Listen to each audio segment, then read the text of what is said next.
दोस्तों, भगवान शिव के बारे में ऐसा कहा जाता है कि भगवान शिव त्रिलोक के आदि और अंत के देवता हैं, जिनके आगे दुनिया की सभी शक्तियाँ असफल हो जाती हैं। लेकिन क्या आपको मालूम है आखिर भगवान शिव का जन्म कैसे हुआ था?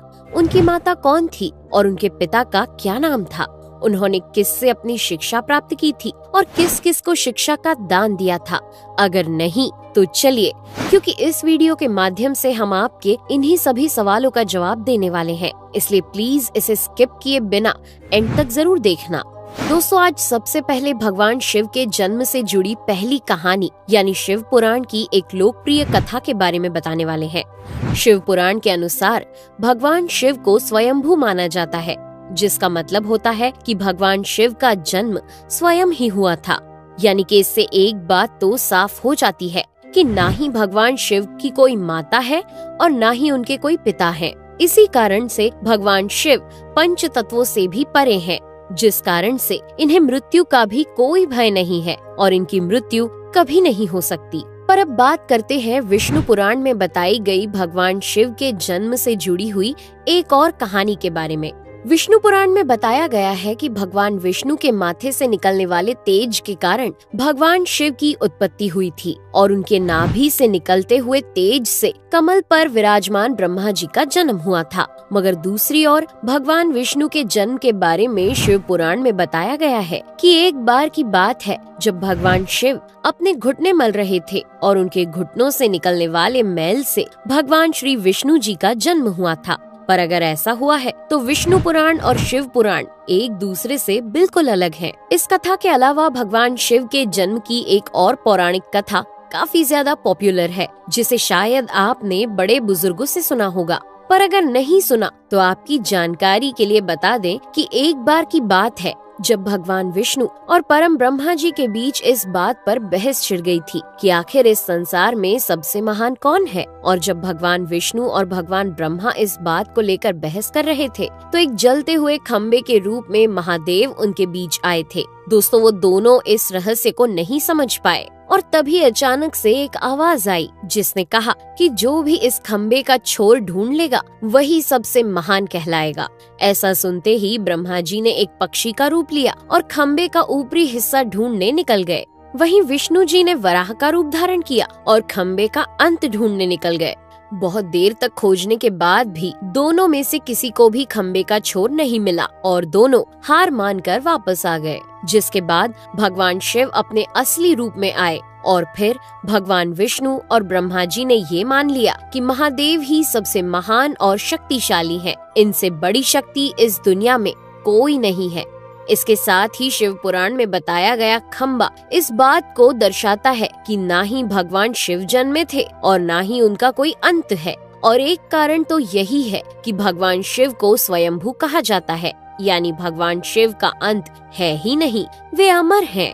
अब हम बात करते हैं भगवान शिव से जुड़े एक ऐसे विषय के बारे में जो सबसे ज्यादा प्रसिद्ध है कि क्या भगवान ब्रह्मा भगवान शिव के पिता हैं?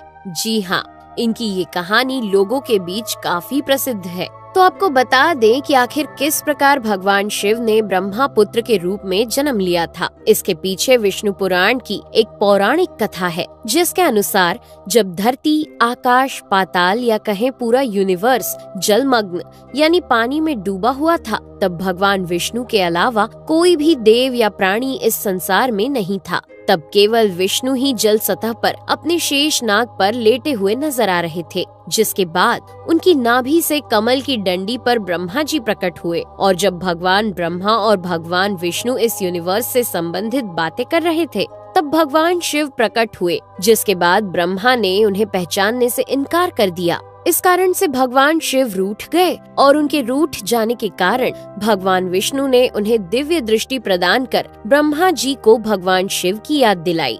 जिसके बाद भगवान ब्रह्मा को अपनी गलती का एहसास हुआ और शिव से क्षमा मांगते हुए उन्होंने उनसे अपने पुत्र रूप में पैदा होने का आशीर्वाद मांगा। जिस कारण से भगवान शिव ने भगवान ब्रह्मा की प्रार्थना को स्वीकार करते हुए उन्हें ये आशीर्वाद दे दिया। लेकिन इसके बाद जब भगवान ब्रह्मा ने इस सृष्टि की रचना शुरू की तो उन्हें एक बच्चे की जरूरत पड़ी और तब उन्हें भगवान शिव का आशीर्वाद ध्यान आया। जिसके लिए भगवान ब्रह्मा ने तपस्या की और बालक के रूप में भगवान शिव उनकी गोद में रोते हुए प्रकट हुए। आपको बता दें कि ये भगवान शिव का एकमात्र बाल रूप है। जब भगवान ब्रह्मा ने उनके रोने का कारण पूछा तो उन्होंने बताया कि उनका कोई नाम नहीं है। तब भगवान ब्रह्मा ने भगवान शिव का नाम रुद्र रख दिया, जिसका मतलब होता है रोने वाला। पर इसके बावजूद भी भगवान शिव चुप नहीं हुए, इसलिए ब्रह्मा ने उन्हें दूसरा नाम दिया। पर शिव को वो नाम भी पसंद नहीं आया और फिर भी वे चुप नहीं हुए। इस तरह शिव को चुप कराने के लिए भगवान ब्रह्मा ने भगवान शिव को 108 नाम दिए थे, जो रुद्र, शर्व, भाव, उग्र, भीम, पशुपति, ईशान और महादेव जैसे नाम थे। और शिव पुराण के अनुसार उनके ये नाम पृथ्वी पर लिखे गए थे। इसके बाद बात आती है श्रीमद् देवी महापुराण की। तो श्रीमद् देवी महापुराण में भगवान शिव की माता और पिता के बारे में बताया गया है। श्रीमद् देवी महापुराण के अनुसार देखा जाए तो एक बार जब भगवान नारद जी ने अपने पिता भगवान ब्रह्मा जी से पूछा कि सृष्टि का निर्माण किसने किया है, साथ ही भगवान विष्णु, भगवान शिव और आपके माता पिता कौन है, तब भगवान ब्रह्मा जी ने नारद जी को त्रिदेवों के जन्म के बारे में बताया। जो बताया वो वाकई चौंका देने वाली बात थी। दरअसल उन्होंने कहा कि देवी दुर्गा और शिव स्वरूप ब्रह्मा के योग से ब्रह्मा, विष्णु और महेश का जन्म हुआ था। यानी प्रकृति का रूप लिए माँ दुर्गा ही हम तीनों की माता है और ब्रह्मा यानी काल सदाशिव हमारे पिता है। इसके साथ ही श्रीमद् देवी महापुराण में भी भगवान विष्णु और भगवान ब्रह्मा के बीच हुए झगड़े की एक कहानी मिलती है, जिसके अनुसार एक बार श्री ब्रह्मा जी और विष्णु जी में झगड़ा हुआ और दोनों में बहस छिड़ी हुई थी। तब भगवान ब्रह्मा ने कहा कि सृष्टि को मैंने बनाया है और मैं ही प्रजापिता हूँ, जिसके जवाब में भगवान विष्णु जी ने कहा कि मैं आपका पिता हूँ, क्योंकि आप मेरी नाभि से निकले हुए कमल से पैदा हुए हैं। और धीरे धीरे कर ये बहस बढ़ती गई। दोस्तों, इसके बाद इन दोनों का झगड़ा सुनकर सदाशिव वहाँ पहुँचे और उन्होंने कहा कि पुत्रों, मैंने ही तुमको इस संसार को बनाने और इसे संभालने के केवल 2 काम दिए हैं। इसी प्रकार मैंने शंकर और रुद्र को संहार और तिरोगति के कार्य दिए हैं। इसके साथ ही उन्होंने कहा कि मेरे 5 मुख हैं। एक मुख से अकार, दूसरे मुख से उकार, तीसरे मुख से मुकार, चौथे मुख से बिंदु और 5वें मुख से नाद यानी कि शब्द प्रकट हुए हैं। उन्हीं 5 को एक साथ मिलाकर देखा जाए तो एक अक्षर ओम बनता है, जिसे आज हम सभी भगवान शिव के मूल मंत्र के रूप से जानते हैं। इतना कहने के बाद भगवान ब्रह्मा और विष्णु दोनों ही समझ गए कि भगवान शिव से ज्यादा शक्तिशाली इस दुनिया में कुछ भी नहीं है और दोनों ने भगवान शिव को प्रणाम किया और चले गए। चलिए दोस्तों, अब जब आप भगवान शिव के बारे में इतना तो जान ही चुके हैं, तो क्या आपको पता है कि आखिर भगवान शिव ने किससे शिक्षा प्राप्त की थी और उनके गुरु कौन थे?